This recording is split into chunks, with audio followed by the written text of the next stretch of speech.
বিশ্বকাপ বাছাই পর্বের ম্যাচ খেলতে মাঠে নামতে চলেছে ব্রাজিল। দর্শক, বিশ্বকাপ বাছাই পর্বের 15তম রাউন্ডের ম্যাচ খেলতে ইকুয়েডর এবং পানামার বিপক্ষে মাঠে নামতে চলেছে সেলেসাওরা। নতুন কোচ কার্লো আনচেলত্তির অধীনে প্রথম ম্যাচে মাঠে নামছে 5 বারের বিশ্ব চ্যাম্পিয়নরা।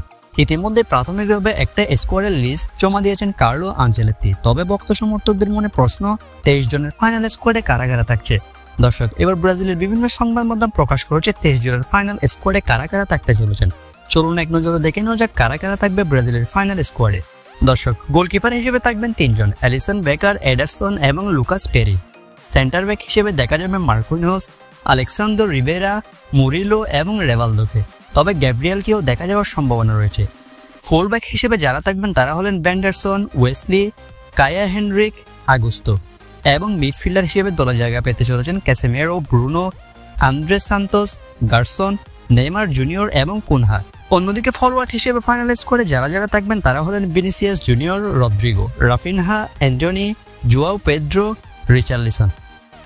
দর্শক, সবকিছু মিলিয়ে এটাই হতে চলেছে আগামী 2 ম্যাচে ইকুয়েডর আর পানামার বিপক্ষে সামনে রেখে ব্রাজিলের ফাইনাল স্কোয়াড।